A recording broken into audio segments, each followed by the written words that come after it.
As we grow wiser, we become more intentional about what we put in our bodies, which is why we're delighted to share Gia's non-alcoholic aperitifs with you. What's remarkable about Gia is there's absolutely no added sugar and, of course, zero alcohol. Instead of the hidden sugars found in most wine spritzers or cocktails that can affect our energy levels and metabolic health, Gia uses only pure botanicals like yuzu, rosemary, and elderflower for its sophisticated, bright, and bold flavor.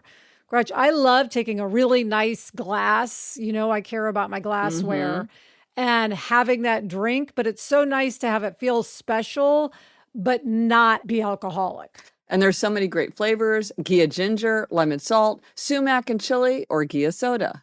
Look for Gia products at a Target or Whole Foods near you and enjoy a special discount when you shop on drinkgia.com. Use code HAPPIER at checkout and get 20% off your order. That's drinkgia.com and use code HAPPIER for 20% off. Lemonada.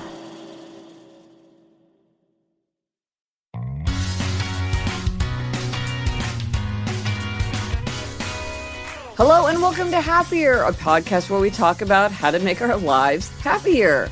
This week we'll talk about the satisfaction of making a before and after photo book after a big project, and we'll share listener suggestions about what to do about a questioner husband who asks a lot of questions. I'm Gretchen Rubin, a writer who studies happiness, good habits, secrets of adulthood, human nature. I'm in my little home office, and joining me today from Los Angeles is my sister Elizabeth Kraft, my sister the Sage. That's me, Elizabeth Kraft, a TV writer and producer living in LA. And Gretch, I always have to laugh when you say that. I don't feel like a sage much of the time, but I'll take it. I need to get you a t-shirt or at least a mug that says Sage on it. But before we launch in, a few updates. Aaron said, loved hearing you promote the use of weekly pill holders for organization and travel. I take few daily meds, but the long plastic pill holders with the days of the week made me feel old. I'm only 52. I purchased 2 wooden round pill holders with a magnetic closure that are much more stylish and just look decorative on the nightstand. And now I don't get that negative old feeling when I pick it up to take my meds. I love that because I know what she means. Like there is something very hospital feeling about them. They're super, super practical. But yes, I think there is a lot of room for aesthetic improvement in that area. So it's good to know it's happening. Yes, Gretch, can I give you a side hack that I just discovered this week, which Absolutely. is pill holders can also be used as jewelry holders when you travel. I needed to put my rings somewhere when I was traveling, and I realized, I can put them in one of my empty days of the week. Yes. And then I realized I could have like a fresh, clean pill holder for a necklace in one, rings in one, earrings. Yes. And they wouldn't get all tangled together. So that's my bonus hack of the week. Well, that's great. And then you could use it for that as well. So I love that. Fantastic. I also wanted to tell everybody about Read 25 Day. Okay, 25, everything in the year 2025 has got a kind of a 25-day theme for Read 25 and 25, which of course is the annual challenge this year. And I'm thrilled to announce that we are partnering with bookshop.org for Read 25 Day. So this is part of the Read 25 and 25 challenge, but you don't have to be doing that challenge to participate in this. It's a nationwide gathering. It is taking place on Wednesday, June 25th for a special 25-minute silent reading experience, which the hope is that it will remind people of how much they love to read, spark follow-up conversation about what books people are reading and about the joy of reading. This is going to be super fun. If you want to participate, you can find a local bookstore event. So many bookstores are signing up to do this, which is super, super fun. All across the country, bookstores are hosting events. There's the Busy Bees bookstore in Summit, Mississippi, Zibby's bookstore in Santa Monica, California. I've been to that bookstore. And we are going to be announcing more participating bookstores in the weeks to come, so you can hear if your favorite indie is going to participate. Encourage them to participate if this is something that you'd like to do. You can also, though, host your own reading get-together. Like, this doesn't have to be through a bookstore. You could just do it with people you know who love to read, or you can just do it on your own. Just do this solo if you don't want to do it in a group or there's no group around you. All reading counts for this with other people on your own or if you listen to it or read it on an ebook, whatever you do, that counts for your 25 minutes. And you can pledge to read 25 on June 25th. Get it? June 25th. If you go to happiercast.com/read25day, and there you can learn all about it and be part of it. It's going to be the biggest reading event of the year. I'm super excited. So fun. Okay, well, this week, our try this at home suggestion is to make a before and after photo book of a renovation or other improvement project. So explain what this is, Gretch. Okay. So I realized I love the format of before and after. Anything that's a before and after, I am attracted to. In fact, I almost called my book Better Than Before and After. And I still really want to do something big that is before and after, because I just feel like I love a before and after. And during my book tour, I have two friends from law school who married each other and live in Tulsa. And so when I was in Tulsa, I went and stayed the night with them instead of staying in a hotel. And I had never been to their house before. And my friend was like, oh, we changed it so much. It hadn't been updated in like 50 years, whatever. And I said, oh my gosh, I wonder what it looked like before. And she said, well, let me show you. And she pulled out a photo album that was just, on the cover was just their address. And then it was all the pictures of what it had looked like before. And then as we went through the house, like this is my idea of a super fun time. We went through and we would look at the pictures of what it was and then look around and she would explain to me what they did and why. And it was just so satisfying. And we have our lake house that we bought that we're so excited. And we're not doing tons of renovation, but we're definitely like painting things and putting in new furniture and that sort of thing. And I was very aware that when we moved into this apartment, I didn't take any pictures of what it was originally. And I bitterly regret that because I'm always so curious, because we did change some pretty major things about this apartment. So like, what was that like? I wish that I had lots of pictures of it. So I did take lots of pictures of the house, but now I'm actually determined to put it into a real book, because it made me realize like we all have these pictures on our phones, but it's different if you have it in a book. I mean, one thing is like we could walk around her house and I could just look at it very easily and she wasn't just like peering into her phone, into some like album she'd been in her phone. It just was much more of a keepsake. It felt very elevated and cool. Yeah, Gretchen, I so wish I had done this when we moved into our house. It looked completely different. It had like this pink marble sort of substance everywhere. I mean, everywhere. And your kitchen is completely different. The backyard is completely, you've done a lot of changes. Yeah. But I don't think we have any before photos. So I really wish we had done this. One thing I was thinking about, Gretchen, that would be a good idea is to take photos of your kids' rooms through the years. Yes. Maybe it's a spare bedroom at first or a gym, then it becomes a nursery, then it becomes a little kid's room, then a teenager's room. Yes. That would be a really fun thing to have. It reminds me, like a lot of times people will take the picture by the front door on the first day of school or something. Yes. It could be fun on a birthday or something, just to use something to remind you, yes, that this is like an ongoing, evolving thing that, again, I mean, this is like my album of now.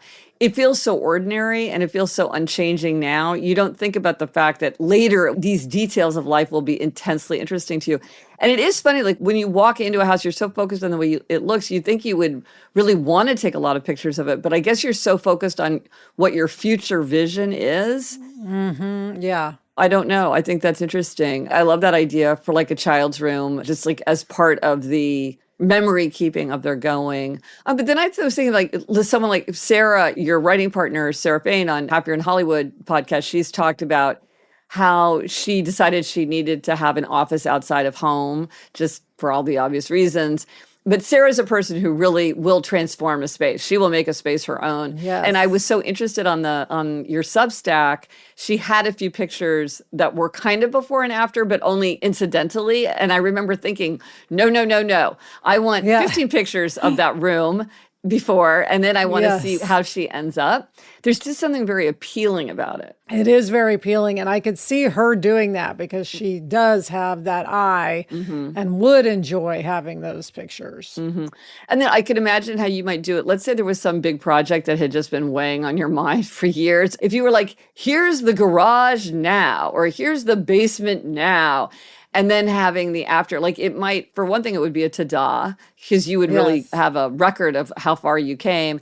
And it also might keep you persisting with it because it is a kind of accountability for people who need accountability. It's like, well, I took all the before pictures, and maybe tell people, oh, get ready. I'm going to send you my before and after pictures. And people are like, well, where's the after? Now you have to do the work to get to after. Yeah, I should have done that with my office when you were here, Gretchen. We took a couple of pictures. You did take a couple of pictures. I always do. But you don't. You don't have that impulse, but I do. And yeah, even if it doesn't necessarily amount to a whole book, it's definitely good to keep in mind to take those photos. Yes. You can always get rid of the photos, but Yeah. you can't take them after the fact. Planting a garden, again, anything where there's going to be some kind of physical transformation, you want to think about the fact that once the transformation is done, it's very satisfying to think about what it looked like before. So I just find this extremely energizing. And now, because of digital photos, it's so easy to make our photographs into a book. So let us know if you do try this at home and how making a before and after photo album works for you. What projects did you track, and did it help you stick to finishing your project? Let us know on Instagram, Facebook, Threads, TikTok. Drop us an email at podcast@gretchenrubin.com. Or as always, you can go to the show notes. This is happiercast.com/536 for everything related to this episode. Coming up, we have an exploring happiness hack. But first, this break.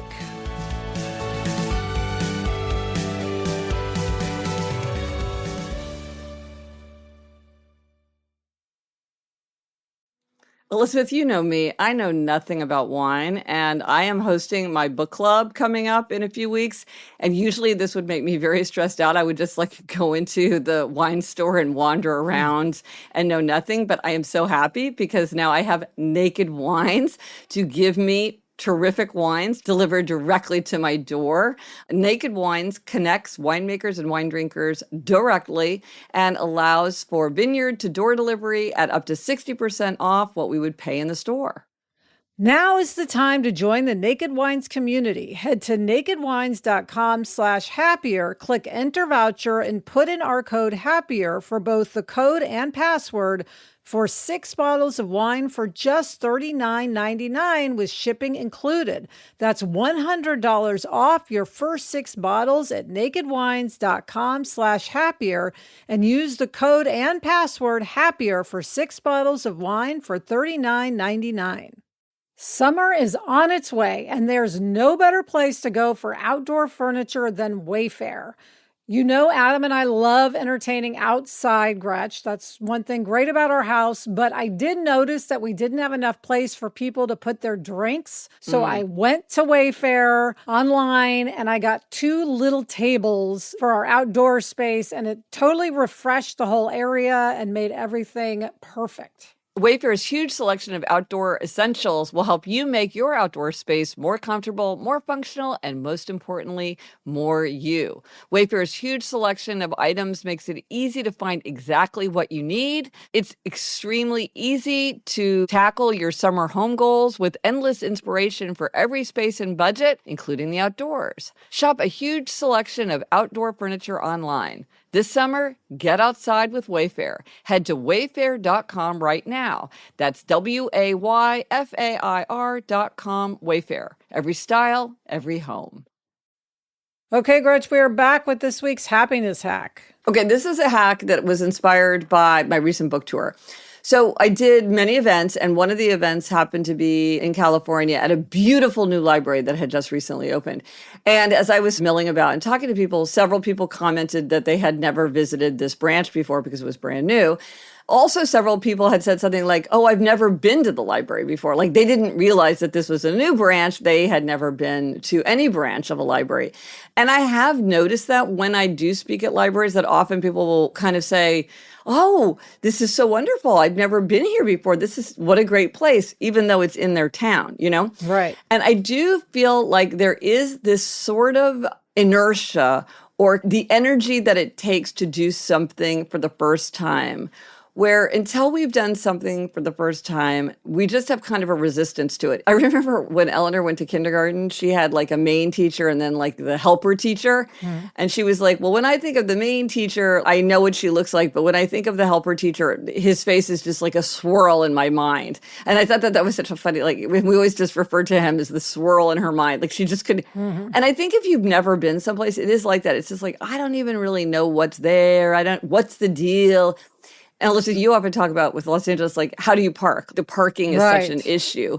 So I think with something like a library and or something like a museum, something that is sort of a public resource and something that might be a great thing to know about once you've discovered it, just make yourself the aim of like, I'm just going to go. I'm not even going to get a library card. I'm not even going to walk around. Maybe I'm going to park there or I'm going to walk there or I'm going to take the subway there or whatever it is.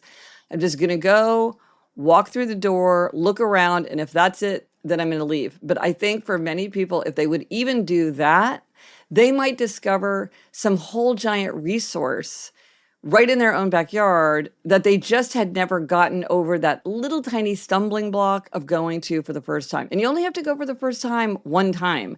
And then you're going back to someplace that's familiar. Yeah. And it's smart to think about this if you're out and about and you're passing by a place that you're interested in, you could just pull over and just pop in. Yeah. You don't necessarily have to make a special trip. Right. And I think that a lot of times there are places, I mean, there are definitely places like this in my life where I'm like, one of these days, I'm just going to stop and take a look around. And then you just sort of never do. So I think, again, this is the idea of something that can happen at any time is often done at no time. But you want to do it because just take libraries. I mean, we've talked about the fact with libraries now, they have all kinds of things. You can check out board games, puzzles, woodworking equipment. They have all kinds of stuff, camping equipment. You might find maybe they have a really cool book club you could join or a really great story hour for your kids. Like you just may not know that it's there. We don't have this conversation so much anymore, Elizabeth, but there was a period where we were really trying to convince people about podcasts, where we were just like, there's this thing called the podcast app and here it, and remember we would like be pulling people's phones out and showing it to them. And it was always so exciting because you could see that they were just like, wait, you're saying that all of this is already with me for free and I just have to listen to it. And oh my gosh, I'm really into true crime. And there's this like a bananas number of hours of true crime that is just waiting for me. And it was always really exciting. And I feel that way about libraries and also museums. If you live near a museum, you could join. It's like you're supporting the museum. It's not super expensive. You could go all the time. And they're just waiting for you. Or a park. Maybe it's a park you've never visited. I still am discovering strange little nooks and crannies in Central Park. Even though I've been there, I'm like, wait a minute. I forgot there was a skating rink here. Like I haven't walked around here for a while or some kind of odd little grotto. But if you don't go the first time, you'll never know that it's there. Yeah. And Gretch, I have to say my own library, I am guilty of this. I haven't gone. I've driven by a million times, thought, oh, I need to go there. So I'm going to make a point when I'm out and about to just stop, look in, not feel that I have to stay, but just familiarize myself with it. Yes. And then I will be more likely to go back. Well, and it's interesting because you use the library a lot because you check out audiobooks. Yes. So you're a patron of the library, but you just never physically walk over the threshold. Exactly right. I love my Libby. I think there's something about walking through the doors. I really do. Yeah. And now for some listener answers. In episode 518, we talked about a question from a listener who had a questioner husband who would often pepper her with questions at inopportune times, and it was just really draining her. And so we talked about some of our suggestions for how she might handle that constructively. But we asked for listener suggestions too, and we got a lot of really interesting answers, some from people who were themselves questioners. And I always think that you get a particular insight from somebody who sees the question from that tendencies perspective, but people had a lot of good things to say. Yes. Kayla said, I am also an obliger and my husband is a questioner. We had a similar issue a few years ago, and I thought some of these approaches might help the listener. Make information accessible. We have 3 school-age kids, and while we both work full-time, often I am the default parent for things like school updates, doctor's appointments, play dates, etc.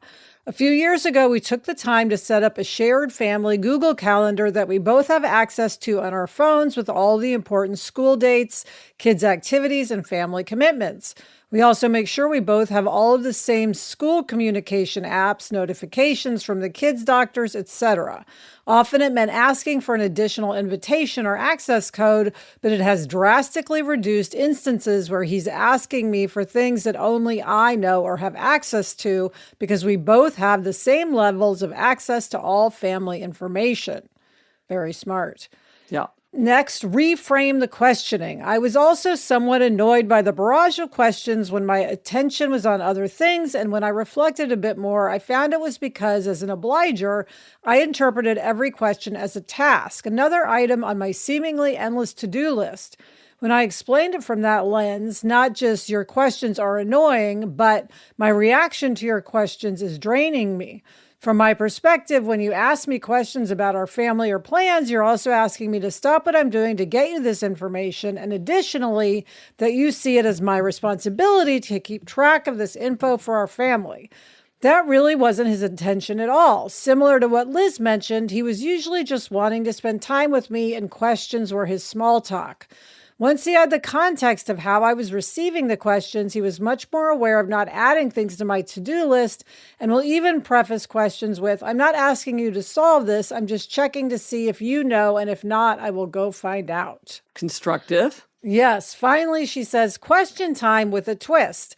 Apart from the logistical questions required to manage our household, my husband is a naturally curious person, and I enjoy researching new information. We notice that whenever he is driving and I am a passenger, he'll share very random but interesting questions, and if I'm not doing anything else, I can look up the answers on my phone.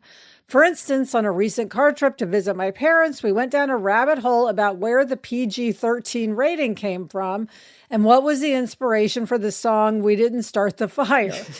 Over time, this has become a fun tradition that helps fill time on longer drives and, I suspect, helps scratch his question or itch. Plus, when he asks a random question outside of that context, I now will tell him, "I'm sorry, I'm not on duty at the moment." If he wants to save his question for our next car ride, he can raise it then or go find the answer himself. It's amazing how often he doesn't actually care enough about the answer to look it up himself, and also gives me a lighthearted way to decline to find the answer. Oh, these are such good suggestions. Yes. Very constructive. Danette said, I enjoyed your discussion about the woman who found her questioner husband to be annoying when she's on task. I recently had a related revelation about my questioner. I realized when he asked me where something is, I assume he's already looked. He hasn't. For example, if he asks, where is the car key or where is that truck key? I begin wondering where could it be if it's not in the key drawer? So I tend to give random answers because I think he's already looked where it should be, and now we are reaching for other potential locations. As a result, I have begun by saying, where have you looked already? Or it's not in the key drawer? By establishing what action on his part has already taken place, I found that I can save myself unnecessary effort and start a reasonable response to the situation. And yes, it's annoying that instead of looking on his own, he asks where things are, but at least I'm making the best of dealing with a questioner. So that's been helpful for me. Yeah, I think people don't realize the cognitive drain that it is just like, where is this thing? Because you do have to like, well, where is that thing? Where should that thing be? Anyway, that's a whole side issue, I would say. Anne said, as a full-blown questioner myself, I don't think that her husband will agree that question time is more efficient. In his mind, he is probably just trying to optimize his time when off work.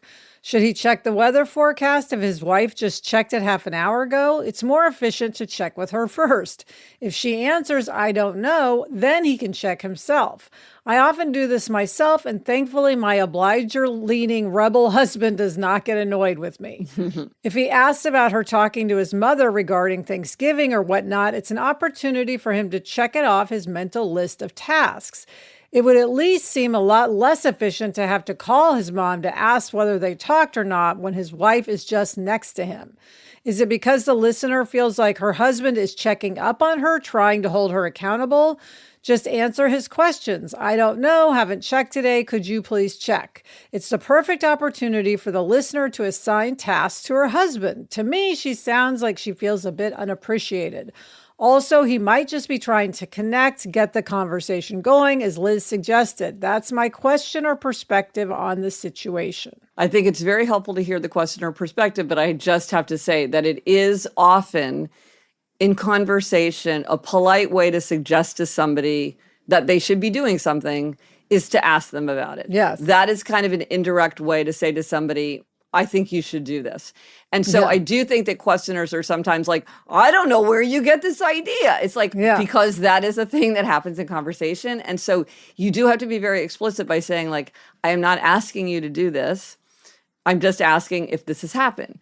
Or if somebody is like asking you just to say something like, well, I don't know, and just try to remember that this person is not trying to indirectly hint that I should do it, even if I'm interpreting it that way, and it's really reasonable that I could interpret it that way. It's not necessarily what is meant, because this is just how questioners go through the world. They just ask a lot of questions, but that is something that has to be managed, as we are seeing from this very conversation.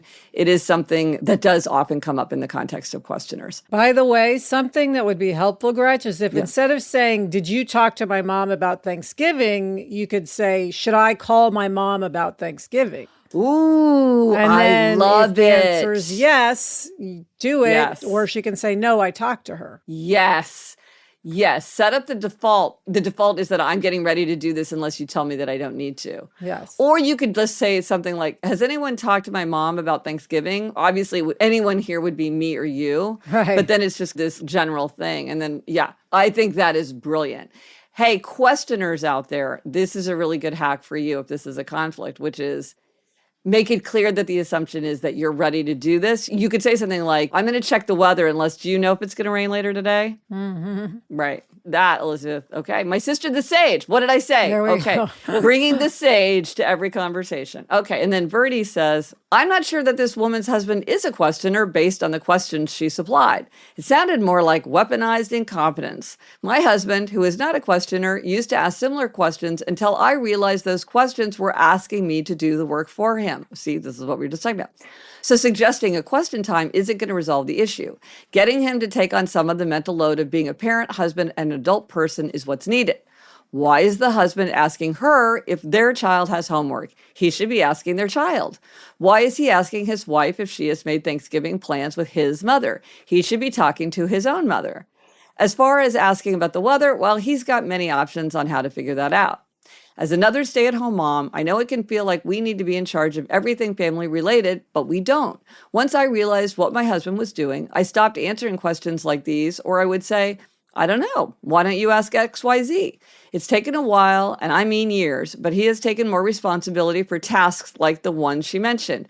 Or at least now when he asks those types of questions, he responds to himself that he could figure it out himself. So again, this is another interpretation of what's going on. Elle said, I have another suggestion for when a spouse interrupts with questions. When my husband interrupts, I say, let me finish what I am working on so I don't lose my train of thought, and then I will answer your question. I am able to either quickly answer his question when I complete my task, or I say, let's discuss it later, and I suggest a time for the conversation. It works great. Dawn says, my answer is a sort of combination of what both of you said. Back when my children were small, we took a parenting class, and it was suggested that parents have something called couch time every day. It is a time set aside where the kids are not allowed to interrupt, unless it's an emergency, of course, and we just talk. Couch time was great for our relationship, but over the years, it sort of fell away until we were in the empty nest phase, which was really, really hard for my husband and me. Really hard. We learned about John Gottman's, quote, bids for attention. And this is the researcher John Gottman, who writes a lot about couples, talks about a bid for attention, which is when you say, oh, look at the sunset, or what kind of movie do you feel like watching tonight? It's sort of an attempt to connect. It's a bid for attention. And we discovered that no matter what the question or how we perceive it, how you respond to a bid is what matters. My husband is notorious for wanting my attention at inopportune times, whether it is questions or conversation, making me feel like I have to stop what I am doing to engage with him, which is incredibly annoying. Eventually, we realized that we needed to reinstate couch time. For us, it is every weekday when we get home from work. Everything stops and we just talk. Sometimes it's 10 minutes, sometimes it's 2 hours. It has done wonders for our relationship and made a huge difference for both of us because I can say, let's talk about that at couch time if I'm in the middle of something and he gets my undivided attention every day. This is a lovely idea. I think this solves many, many different challenges and issues. I think it's a great idea. I've never heard of that. Yes, that would be a good try this at home, couch time. Yes, it would. And finally, Anonymous says, I appreciated the listener question about their spouse's barrage of daily questions. Serious problem in my house. My solution was to send the episode to my husband. Working well so far. So thank you, fellow listener. I love it. I love it. Yes. It's like, well, you could send this because this is more ideas too. And it also shows this is a common problem. This is a thing that many people face. And I think a lot of times just understanding this isn't just a breakdown in our relationship. This isn't just you being inconsiderate or me not knowing what to do. This is just a pattern that arises. And many people have faced this pattern, and many people have come up with very different creative and constructive solutions to it. But sometimes the emotion of it drains out when you realize this is just how they do. Yes. This is not to be unexpected. So what are you going to do about it? It just feels less personal. It just doesn't feel quite as, I don't know, because it's a pattern, it doesn't feel as annoying. To me, it seems like. And I noticed this with a lot of the four tendencies things when you're like, oh, this is a thing that a lot of people observe or experience. It's just like, oh, okay. Well, now I can just focus on a solution instead of not understanding what's going on. Yes. So thanks, everyone, for those great suggestions. Coming up, I have an OTF demerit, but first this break.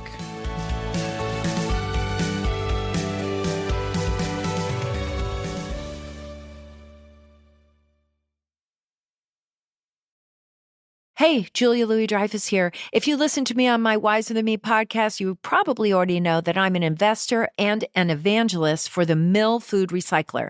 There are a lot of reasons to love Mill, but for me, it's all about the impact. Keeping food out of the garbage is one of the most powerful things we can do to help the planet every single day. We're talking banana peels, carrot tops, old takeout. When that stuff heads to the landfill, it becomes a huge driver of climate change. If you already compost, great. But of course, there's the smell, the flies, the running to the curb every day with a little leaking compost bag made of cornstarch. That's where Mill comes in. It makes keeping food out of the trash as easy as dropping it in. It can handle nearly anything, from a turkey carcass to like 20 avocado pits. It works automatically while you sleep. You can keep filling it for weeks, and it never, ever smells. Mill makes dry, nutrient-rich grounds that you can use in your garden, add to your compost, feed to your chickens, or Mill can get them back to a small farm for you. But you kind of have to live with Mill to really get it, and that's why they offer a risk-free trial. Go to mill.com/wiser for an exclusive offer. Let's talk about the Defender 110. It is a vehicle built for the modern explorer. Gretch, I have a friend who's extremely adventurous, and she loves her Defender 110. It's a vehicle that looks tough because it is tough.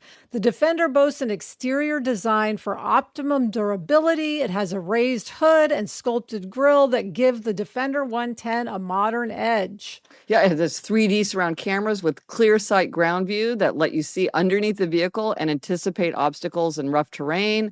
Clear sight rear view offers an unobstructed rear view even when you can't see through the back window.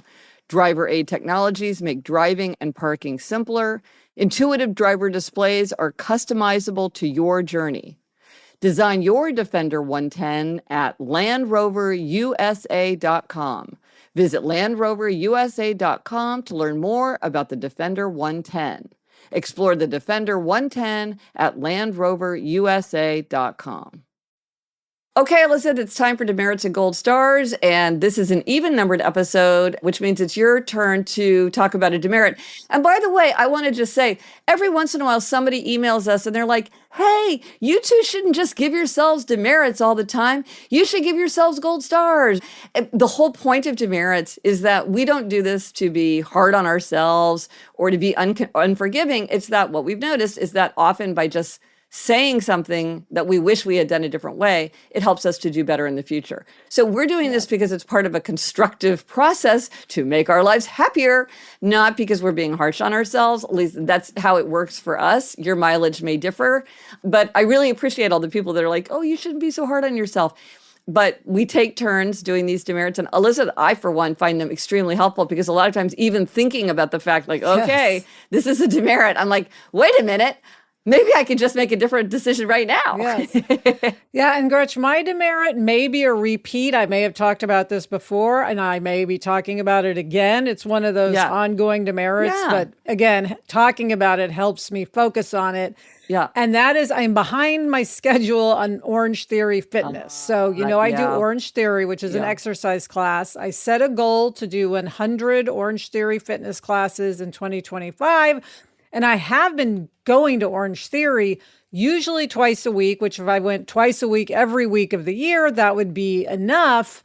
But I've had weeks where I wasn't able to go. So there are several weeks where I need to go at least 3 times. And I have not been doing that yet. So I have to get on the stick and catch up some of my classes so I get to 100. So I'm saying that out loud to remind myself, do it. And you want to start as early as possible because then you'll have the biggest buffer. Exactly. I don't want to at the end have to go 5 days a week. Which wouldn't be good, not with the kind of exercise that Orange Theory is.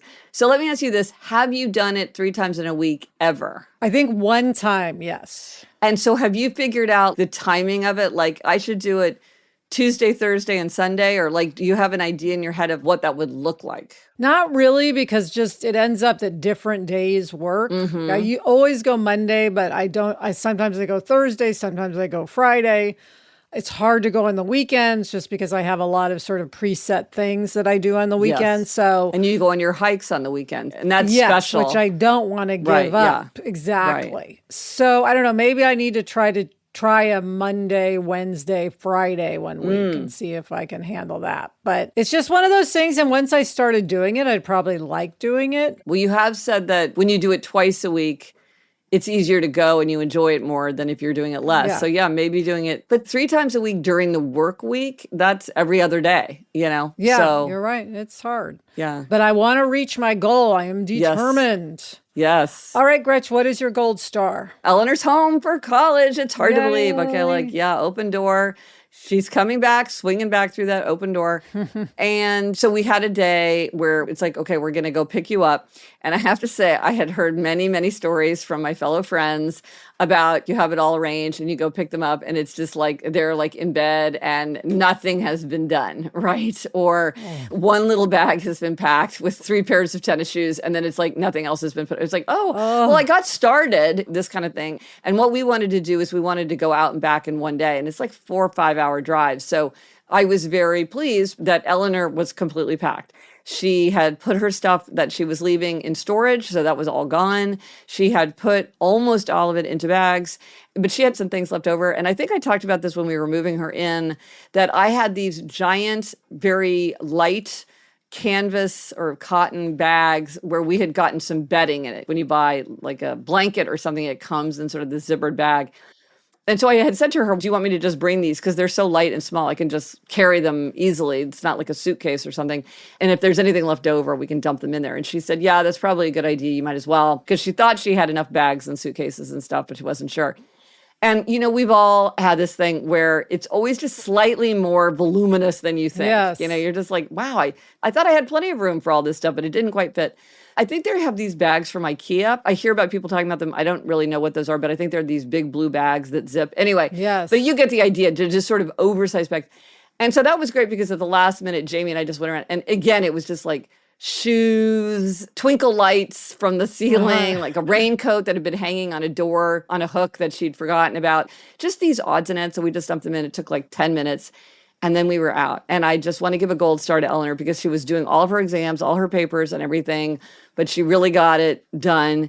And so we were able to just go up there, have lunch, load the car and leave. And that made our life generally much, much easier. And it's a lot of work. It's a lot of work. Remember getting out of your dorm room and you have to leave everything clean and all that. So gold star to Eleanor. Yeah, it was just really hard to believe that there we were picking her up. Yes. Yeah. Well, and I will mention Eleanor's an upholder. So she is an upholder. Very upholder of her to have her things all packed. Yes. It was not out of character for her. But on the other hand, I'm like, but sometimes maybe things like being a freshman in college and exam week. Yes. An upholder might be like, it's more important for me to work for that extra time in my exam or whatever. You never know exactly how it's going to go. But yes, it was a very pleasant thing to see when we arrived. And the resource for this week, here in the United States, Father's Day is coming up. It is going to be Sunday, June 15th. If you are looking for a gift for a father or a father figure in your life, consider an item in the Happiness Project collection.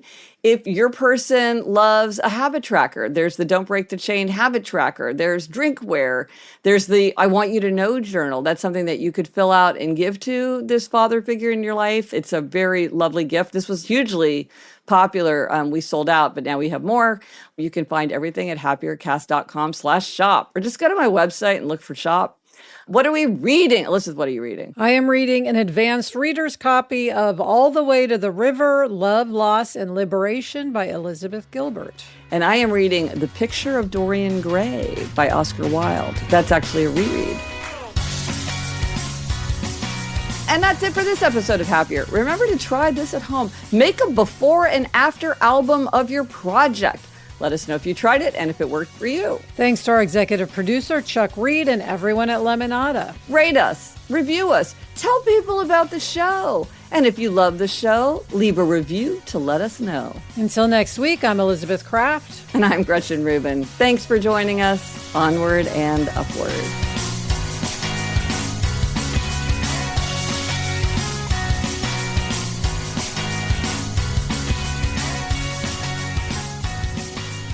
You know, Elizabeth, I never got to see your house before you did a lot to it. By the time I saw it, I would love to have seen. I mean, you told me all about it.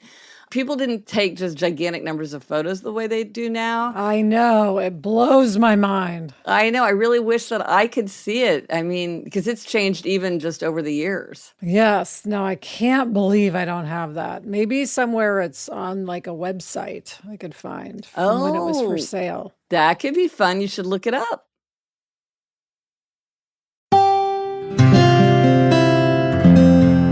From the Onward Project.